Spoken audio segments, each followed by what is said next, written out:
শিৱক সন্তুষ্ট কৰিবলৈ কোনবোৰ কাম কৰিব লাগে জানেনে? কোনবোৰ কাম কৰিলে মহাদেৱ খুব সহজে সন্তুষ্ট হয়? শিৱক সন্তুষ্ট কৰিবলৈ ভক্তিৰ লগতে আৰু কি কৰিব লাগে? ভগৱান শিৱ হৈছে হিন্দু ধৰ্মৰ ত্ৰিমূৰ্তিৰ এজন সদস্য। তেওঁক ধ্বংস আৰু পুনৰ নিৰ্মাণৰ দেৱতা বুলি গণ্য কৰা হয়। ভগৱান শিৱ হৈছে অনুগ্ৰহ আৰু ভক্তি সম্পন্ন দেৱতা। তেওঁক সন্তুষ্ট কৰা সহজ, কিন্তু তাৰ বাবে ভক্তিৰ সৈতে শুদ্ধ মন আৰু সৎ মনোভাৱৰো প্ৰয়োজন। ভগৱান শিৱক সন্তুষ্ট কৰিবলৈ এইকেইটা পদ্ধতি অৱলম্বন কৰক। শুদ্ধ আৰু আন্তৰিক ভক্তি। শিৱক সন্তুষ্ট কৰিবলৈ মূল উপায় হৈছে আন্তৰিক ভক্তি আৰু শুদ্ধ মন।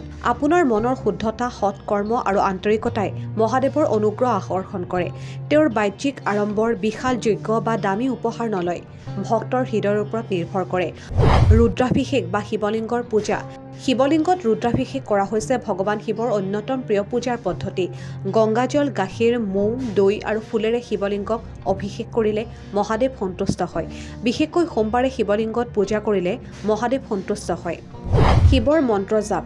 ভগৱান শিৱৰ মন্ত্ৰ জাপ কৰিলে তেওঁৰ আশীৰ্বাদ লাভ কৰিব পাৰি। বিশেষকৈ ওম নমঃ শিৱায় মন্ত্ৰ অত্যন্ত শক্তিশালী আৰু পবিত্ৰ।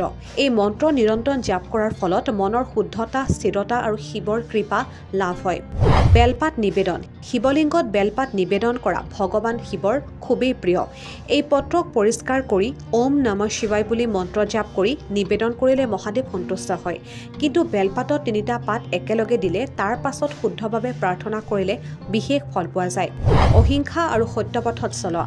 ভগৱান শিৱক সন্তুষ্ট কৰিবলৈ আপোনাৰ জীৱনত অহিংসা, সত্যপথ আৰু ন্যায়ৰ অধিকাৰ বজাই ৰাখিব লাগে। শিৱ হৈছে দয়াৰ আধাৰ, সেয়ে পশু পক্ষী আৰু মানুহৰ প্ৰতি সদায় দৰদ থাকে মহাদেৱৰ। উপবাস আৰু উপাসনা। সোমবাৰে বা মহাশিৱৰাত্ৰিৰ দিনত উপবাস কৰি ভগৱান শিৱক উপাসনা কৰিলে তেওঁৰ কৃপা পোৱা যায়। এই দিনত মন, দেহ আৰু চিন্তাক পৰিষ্কাৰ কৰি পূজাৰ অৰ্থে নিজকে সমৰ্পণ কৰিলে শিৱ সন্তুষ্ট হয়। জৰাজীৰ্ণ অথবা ৰোগীৰ সহায়। ভগৱান শিৱপুৰাণত কোৱা হৈছে তেওঁ সেইসকল লোকৰ ওপৰত সন্তুষ্ট হয় যিসকলে সমাজৰ অৱহেলিত, অসহায় আৰু ৰোগীৰ সহায় কৰে। শিৱৰ প্ৰকৃত ভক্তৰ জীৱনত দান, ধ্যানক গুৰুত্ব দিয়াটো আৱশ্যক। 4 ধামৰ যাত্ৰা আৰু কাশীৰ মহত্ব। ভগৱান শিৱৰ পবিত্ৰ তীৰ্থযাত্ৰা যেনে কেদাৰনাথ, কাশী আৰু অমৰনাথ দৰ্শন কৰিলে তেওঁৰ বিশেষ আশীৰ্বাদ পোৱা যায়।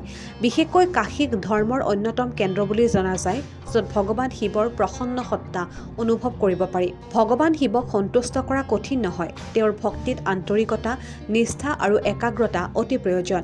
বাহ্যিক আড়ম্বৰ, ধনৰ বৰ্জন আৰু জাক-জমককৈ শিৱৰ প্ৰতি ভক্তৰ গভীৰতাই তেওঁক সন্তুষ্ট কৰে। সত্য পথত চলা, দয়া কৰা আৰু ভক্তি শান্তিপূৰ্ণভাৱে তেওঁক স্মৰণ কৰিলে জীৱন সুস্থিৰ, শান্তি আৰু সমৃদ্ধিৰ পথলৈ আগবাঢ়ে।